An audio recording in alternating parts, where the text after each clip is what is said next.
Es war einmal in den alten Tagen, als die Philister, nachdem sie einen glorreichen Sieg bei Ebenezer über Israel und ihre Götter errungen hatten, die Ägypten mit allerlei Plagen in der Wüste schlugen, in ihrem Prunk und ihrer Macht schwelgten. Unter ihnen gab es einen besonderen Philister, dessen Name unter den Göttern der Sporthallen wohl bekannt war, Broseph, der Jimbro.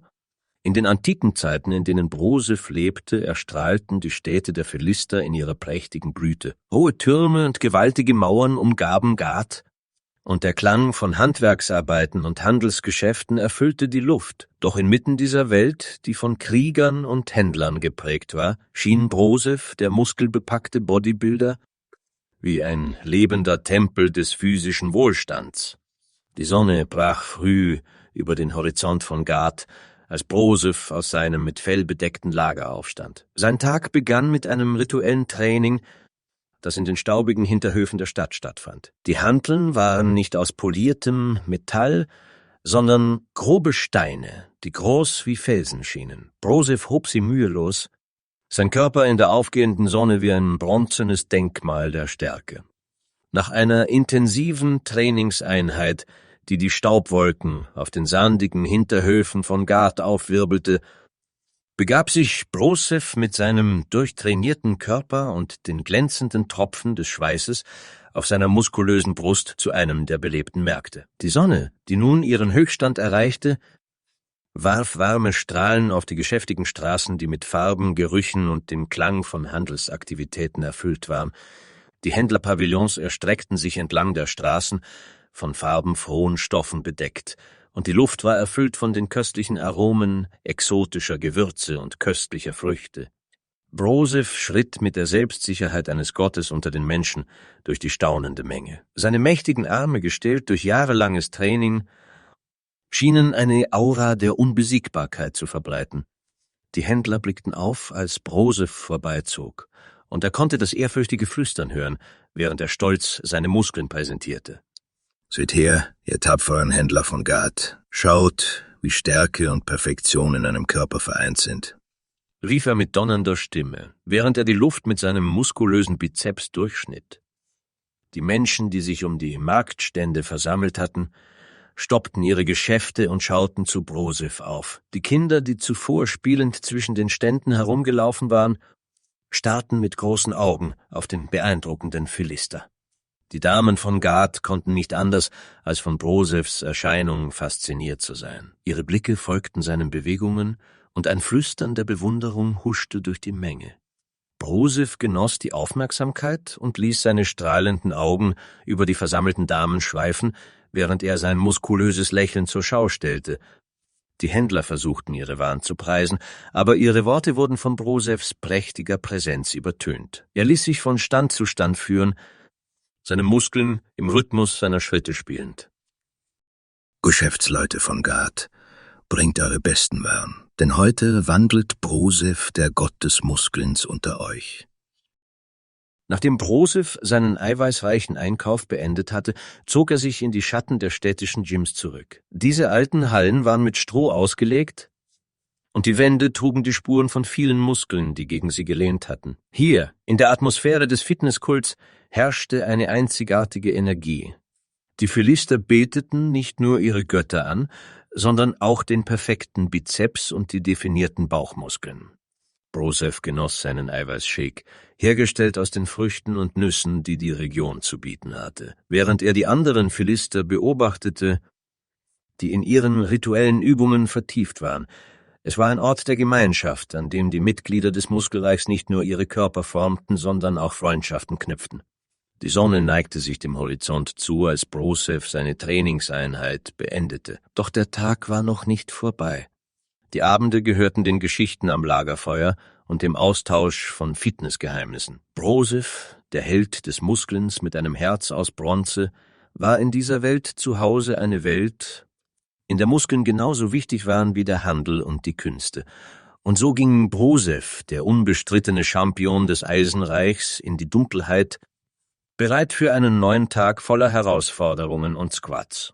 In der Stille der Nacht, als die Sterne über Gad funkelten und die Stadt in einen sanften Schlummer fiel, befand sich Broseph noch in den Hallen des Fitnesskults.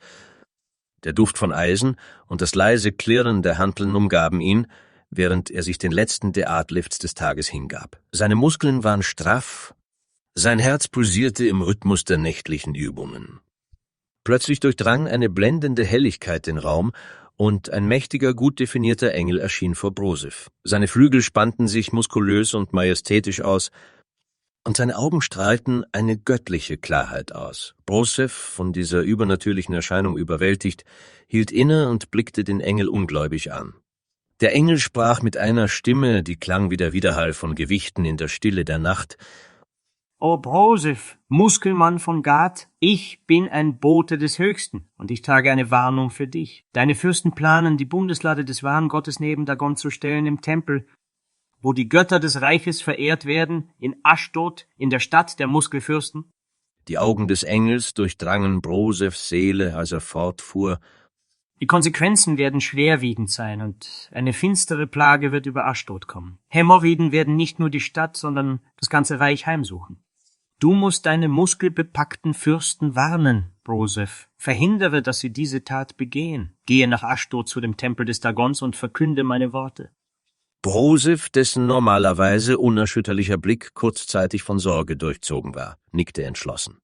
Ich werde handeln, o mächtiger Engel des Gains. Meine Muskeln mögen stark sein, aber ich weiß, dass es manchmal mehr braucht als nur physische Kraft, um das Unheil abzuwenden. Der Engel lächelte anerkennend und begann Bizeps-Curls zu machen. Die Helligkeit, die ihn umgab, wurde greller und greller, und als es plötzlich dunkel wurde, war der Engel verschwunden. Auf das Laufband, wo er seine Ausdauer trainierte. Broseph, der den Engel nun zusah, wie dieser auf dem Laufband zu joggen begann, spürte die Verantwortung auf seinen Schultern lasten. Mit einem festen Entschluss machte er sich bereit, seine Fürsten zu warnen und die Philister vor der drohenden Gefahr zu bewahren, sobald er seine Workouts beendet hätte. Auf seinem Weg zum Tempel des Dagon in Aschdod durchstreifte Broseph die belebten Straßen von Gad. Mit einem breiten Grinsen und einem beeindruckenden Bizeps, den er stolz zur Schau stellte, verkündete Broseph laut seine göttliche Mission. »Hört her, ihr tapferen Philister«, rief er, während er sich vor den staunenden Zuschauern aufbaute. Ich, Broseph, der muskulöse Held von Gad, bin auf einer göttlichen Mission unterwegs, um unser geliebtes Land vor den schrecklichen Hämorrhoiden zu bewahren, die uns heimsuchen werden. Die Menschen, fasziniert von seiner Stärke und seinem heroischen Auftreten, drängten sich um ihn herum, um seine Worte zu hören. Erstaunt und voller Bewunderung riefen sie aus: Sind ihm jetzt die Eiweißshakes vollends zu Kopf gestiegen? Oder: Gott sei Dank, ohne diesen Fresssack bleibt vielleicht auch etwas Essen für uns übrig. Broseph, der in seiner Rolle als Beschützer des Volks aufging, erklärte ihnen mit Leidenschaft die Bedeutung seiner Mission und wie wichtig es war, gemeinsam gegen die drohende Gefahr anzukämpfen. Broseph, der sich in seinem Element fühlte, versprach, alles in seiner Macht Stehende zu tun, um die Philister vor dem Unheil zu bewahren und die göttliche Gnade auf ihr Land herabzurufen. Die Bewohner von Gad, beeindruckt von Brosephs Entschlossenheit und seiner Hingabe an ihr Wohl, jubelten ihm zu und sandten Gebete für seinen Erfolg auf seiner göttlichen Mission. Mit gestähltem Körper und einem unerschütterlichen Geist machte sich Broseph auf den Weg, um Aschdod vor der drohenden Gefahr zu warnen und das Land der Philister zu retten. Als er die Tore von Gad hinter sich ließ, konnte er nicht umhin, die beeindruckende Architektur zu bewundern, die so charakteristisch für seine Stadt war. Die massiven Steinmauern, die kunstvoll verzierten Tore und die majestätischen Türme standen wie muskelbepackte Hünen in der sanften Landschaft. Er schritt weiter auf der staubigen Straße, die sich wie ein bronzefarbener Fluss durch das grüne Meer der Felder und Wiesen schlängelte. Die Sonne stand hoch am Himmel und tauchte alles in ein warmes, goldenes Licht. Die Felder waren übersät mit Ähren, die sich sanft im Wind wiegten, und die Luft war erfüllt vom Summen der Bienen, die fleißig von Blüte zu Blüte flogen. Hier und da ragten Olivenbäume hervor, ihre silbernen Blätter glänzten im Sonnenlicht.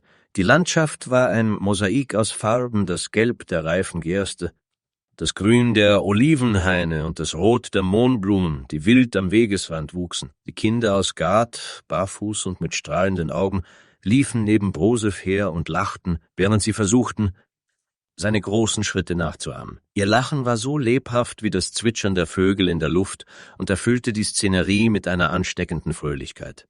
Ihre neugierigen Fragen klangen wie eine Melodie, die sein Herz berührte. »Wann kommst du zurück?« Riefen sie, »Deine Fürze stinken ja wieder tot.« oder »Hilfe, ich ersticke!« Als Broseph einen muskulösen Fitnessfurz fahren ließ und sie freudig hinter ihm zusammenklappten. Er lächelte und beugte sich zu den nach Luft ringenden Kindern hinunter, um ihre Fragen zu beantworten. Seine Stimme war warm und voller Güte, als er ihnen versprach, eines Tages zurückzukehren.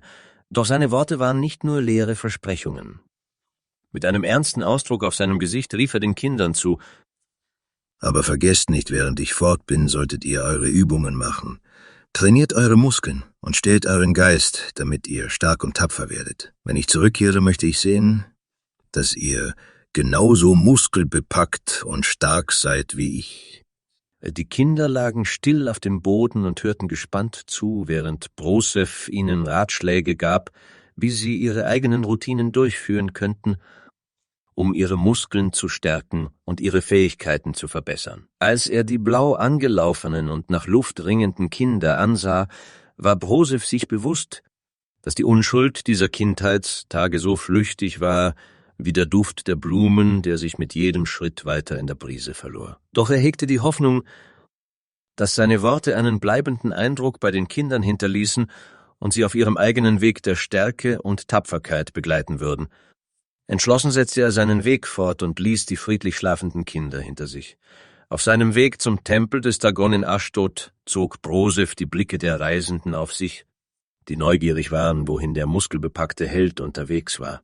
Mit einem breiten Grinsen und einem flexenden Bizeps verkündete Broseph stolz, dass er auf einer göttlichen Mission sei, um die Philister vor den schrecklichen Hämorrhoiden zu bewahren, die das Land heimsuchen würden. Entlang der staubigen Landstraße, die sich durch die idyllische Landschaft schlängelte, traf er auf viele staunende Wanderer, die fasziniert von seiner Stärke und seinem heroischen Auftreten waren. Die Sonne glühte über den goldenen Feldern, und der Duft von blühenden Blumen und frisch gepflügter Erde erfüllte die Luft. Als Broseph entlang der staubigen Landstraße voranschritt, wurden seine Ohren plötzlich von wehklagenden Stimmen in der Ferne durchdrungen. Ein schmerzliches Stöhnen und Jammern erfüllte die Luft und trieb den Bodybuilder dazu, seinen Schritt zu beschleunigen, um der Ursache dieses Jammers näher zu kommen. Als er schließlich näher kam, bot sich ihm ein herzzerreißender Anblick dar. Philister, verzweifelt und gequält von schmerzhaften Hämorrhoiden, hielten sich den Hintern und wälzten sich in schmerzhafter Not auf dem staubigen Boden. Ihre Gesichter waren verzerrt vor Qual, und ihre Schreie durchdrangen die Luft, als ob sie nach Erlösung flehten. Der Anblick dieser leidenden Menschen berührte Broseph zutiefst und bestärkte ihn in seiner Entschlossenheit, die göttliche Warnung ernst zu nehmen und gegen die drohende Gefahr anzukämpfen. Mit fester Stimme und einem entschlossenen Blick trat Broseph zu den Geplagten und erklärte ihnen, dass spezielle Beckenübungen ihnen Linderung von ihren Schmerzen verschaffen könnten. Er bot ihnen seine Hilfe an, um sie auf ihrem Weg zur Genesung zu unterstützen. Dabei sprach er mit einer Mischung aus Mitgefühl und Entschlossenheit, denn er wusste, dass er eigentlich nicht an diesem Ort verweilen konnte. Jeder Moment, den er hier verbrachte, bedeutete eine Verzögerung auf seinem Weg nach Aschdod, wo die Gefahr einer weiteren Ausbreitung der Hämorrhoiden drohte. Dennoch zögerte Broseph nicht, den Bedürftigen beizustehen und sie mit seinem Wissen und seiner Erfahrung zu unterstützen. Er führte die Menschen behutsam durch die Beckenübungen, erklärte jeden Schritt und zeigte ihnen, wie sie ihre Muskeln stärken konnten, um ihre Schmerzen zu lindern. Seine Worte waren wie ein Lichtstrahl der Hoffnung inmitten ihrer Dunkelheit und Verzweiflung. Doch während er ihnen half, wusste Broseph im Innersten seines Herzens, dass sich beeilen musste. Die Zeit drängte und die Gefahr einer weiteren Ausbreitung der Plage war allgegenwärtig. Mit einem letzten, ermutigenden Wort an die Geplagten brach er schließlich auf, fest entschlossen, sein Volk vor der drohenden Gefahr zu schützen, selbst wenn es bedeutete, diesen armen, geplagten Seelen nicht helfen zu können. Je weiter Broseph entlang der Landstraße voranschritt, desto mehr begegnete er den armen Menschen, die unter der Plage litten. Ihre verzweifelten Schreie durchdrangen die Luft und teilten durch die verlassenen Wege des Landes. Einige waren Händler, die ihre Waren auf den Märkten feilbieten wollten, andere einfache Familien, die auf dem Weg nach Hause waren, oder Bauern, die die Straße nutzten. Doch alle lagen sie gekrümmt vor Schmerzen am Straßenrand, ihre Gesichter verzerrt vor Qual, während sie sich verzweifelt ihre Hinterteile hielten. Broseph hörte ihre Geschichten von einem seltsamen Mann in dunklen Roben, der ihnen begegnet war und Unheil über sie gebracht hatte. Sie beschrieben ihn als düstere Gestalt mit einem Antlitz, das aussehen würde wie die Seuche selbst, eine schaurige Vision, die selbst den Mutigsten erschauern ließ. Die Warnungen der Geplagten hallten in Brosephs Ohren wider, und sein Herz wurde schwer von der Bedeutung ihrer Worte. Er spürte, dass die Gefahr, die diesem mysteriösen Mann innewohnte, real und unmittelbar war. Doch trotz der Angst, die sich in seinem Inneren regte, war er entschlossen, sich der Herausforderung zu stellen und sein Volk vor der drohenden Gefahr zu schützen. Inmitten der Qual und des Leids um ihn herum erspähte Broseph schließlich die Quelle des Unheils, den mysteriösen Mann, der langsam die Landstraße in Richtung der Stadt Aschdod entlangschritt. Die Gestalt schien von einem undurchdringlichen Schleier aus Finsternis umgeben zu sein, der jede ihrer Bewegungen verschleierte und ihre wahre Natur verbarg, sowie die Schatten selbst. Broseph konnte nur einen flüchtigen Blick auf den Umhang des Fremden erhaschen, der wie eine Woge durch die Luft wallte und eine finstere Präsenz ausstrahlte, die das Licht zu verschlingen schien. Doch bevor er mehr erkennen konnte, wurde sein Blick von einer Schar Feldmäuse abgelenkt, die aus dem Umhang des Fremden huschten und sich auf den Boden ergossen, als ob sie ihm auf seinem finsteren Weg folgen würden. Ihre kleinen, glänzenden Augen leuchteten in der Dunkelheit, ein eisiger Hauch des Unheimlichen umgab Broseph, der spürte, wie die kalte Hand der Angst ihn ergriff. Sein Herz begann wild zu pochen, als düstere Vorahnungen seinen Geist umschwirrten und die Finsternis ihn zu verschlingen drohte. Verwirrt beobachtete Broseph, wie die Menschen, die dem Mann zu nahe kamen, plötzlich von Schmerz überwältigt wurden und in Agonie zu schreien begannen, während sie sich an ihre Hintern packten. Entschlossen eilte der Muskelheld zu dem Mann, um ihn zur Rede zu stellen. Ein stechender Schmerz durchzuckte auch Brosephs Hinterteil, als er ihm zu nahe kam, doch seine stählernen Muskeln verhinderten jedoch, dass die Hämorrhoiden wie bei den anderen ausbrachen. Er packte den Mann am Kragen, um ihn zur Rede zu stellen, ließ ihn aber entsetzt wieder los, als er das entstellte Gesicht des Mannes sah, und wich instinktiv zurück. Es war von Krankheiten gezeichnet und von Parasiten bedeckt und erinnerte an eine Teewurst, die man zu lange in der Sonne hatte liegen lassen. Broseph holte tief Luft und spürte die Adrenalinschübe durch seinen muskulösen Körper pulsieren, als er beherzt den Mann erneut am Kragen packte, um ihn zur Rede zu stellen. Die unheilverkündende Gestalt, die sich als der Teewurst-Engel vorstellte, ließ eine finstere Warnung verlauten. Ihr Narren, ihr lasst die Bundeslade ungeschützt. Ich bin gekommen, um die geheimen Rezepte aus der Bundeslade zu holen, und du wirst mich nicht davon abhalten. Brosephs Augen funkelten vor Zorn und Entschlossenheit, als er den Mann mit einer einzigen kraftvollen Bewegung in einem Anflug von Wut in einen nahegelegenen Brunnen schleuderte. Die Worte des Engels hallten durch die stille Nacht, als er im freien Fall schrie: Du wirst mich nicht aufhalten können. Ich werde zurückkehren, stärker und mächtiger als je zuvor. Du wirst nicht zurückkehren, wenn ich etwas dagegen tun kann, Dr. Deutschländer, brüllte Broseph, seine Stimme von Entschlossenheit durchdrungen, während er dem fallenden Engel nachblickte. Mit einem unerschütterlichen Entschluss eilte Broseph nach Aschdod, seine Muskeln angespannt vor Entschlossenheit, um die muskulösen Fürsten vor der Bedrohung zu warnen. Dr. Deutschländer war gekommen, um das Rügronomikon aus der Bundeslade zu stehlen, und Broseph war fest entschlossen, dies zu verhindern, koste es, was es wolle. Doch während er den Tempel von Dagon erreichte und sich der Schwelle näherte, konnte er nicht ahnen, welche finsteren Mächte bereits in den Schatten lauerten, bereit sich zu erheben und über das Land der Philister zu herrschen. Ein unheilvoller Wind strich durch die Nacht, und die düsteren Wolken am Horizont kündigten das Unheil an, das über sie kommen würde. Doch Brosephs Kampf war noch lange nicht vorbei, und seine Entscheidungen würden das Los seines Volkes für alle Zeiten prägen.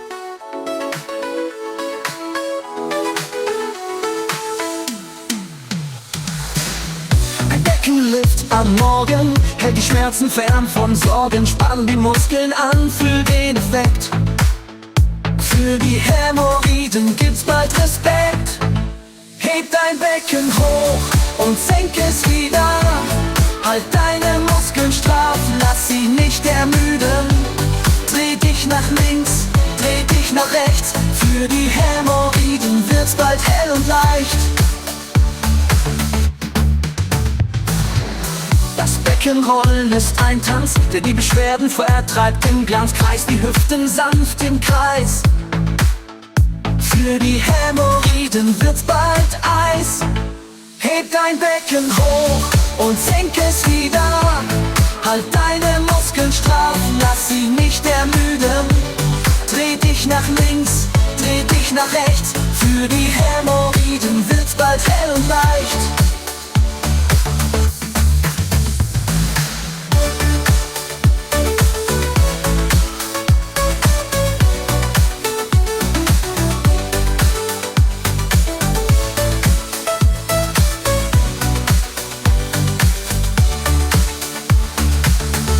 Nun die letzte Übung. Schüttel dein Becken, schüttel, schüttel, so ist gut. Schüttle, schüttle, schüttle wild, für den Hintern wird's bald mild. Heb dein Becken hoch und senk es wieder. Halt deine Muskeln straff, lass sie nicht ermüden. Dreh dich nach links, dreh dich nach rechts. Für die Hämorrhoiden wird's bald hell und leicht.